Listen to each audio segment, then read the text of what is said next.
Donc là, le départ est quand même, c'est toujours un peu chaud, hein, une période un peu délicate. Il faut faire vraiment être très vigilant aux chutes. C'est pour ça que McFadden était parti très fort hein, pour se mettre hors d'atteinte. C'est ce qui se passe d'ailleurs ici encore où la concurrente est partie très fort devant pour justement éviter tous les problèmes de trafic. D'ailleurs, le juge, le starter, a le droit de rappeler une course s'il y a une chute dans les 200 premiers mètres.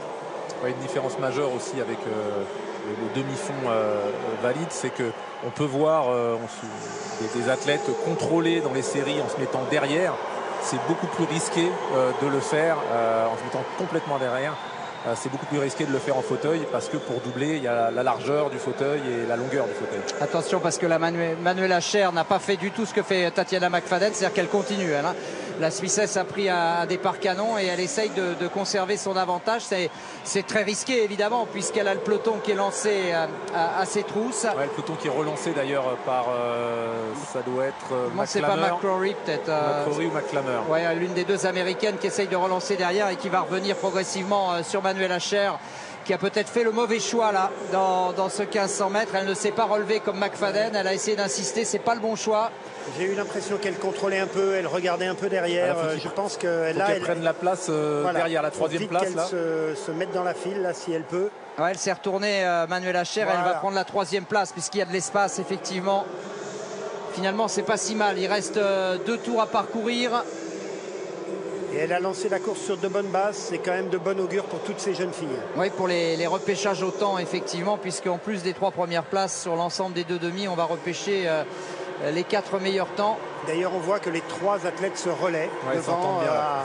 Voilà, exactement sur un mode de course cycliste. Hein. Si elles font ça encore jusqu'au bout, elles n'auront même pas à se disputer le sprint. Elles seront directement qualifiées. Oui, c'est intelligent. Et ça, c'est au départ parce que Manuela Scher a lancé les hostilités. Donc, et là, effectivement, je pense qu'elles ne vont pas être reprises et qu'elles vont assurer donc les 3 premières places et donc les 3 qualifications directes pour la finale. Alors que derrière, il faut aller très vite pour essayer, bien sûr, de se qualifier au temps. Voilà, il reste un tour à parcourir.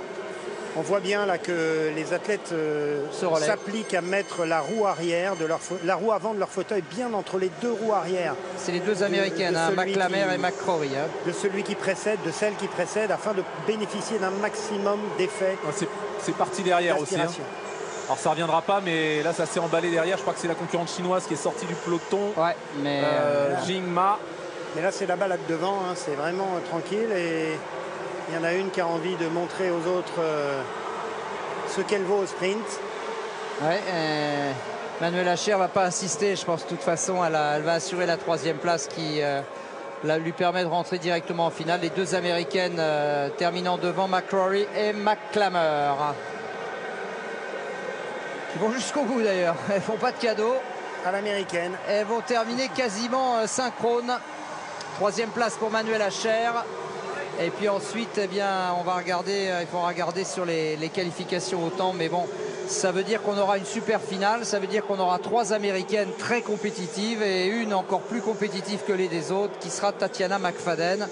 3:22,75 en tout cas pour McCrory et 3:22,76, donc 1 centième d'écart pour McClammer. Les américaines qui pourraient bien réussir sur 1500 mètres fauteuil un triplé, tout simplement. Stéphane Diagana et Jean Minier, évidemment. Oui, Kader.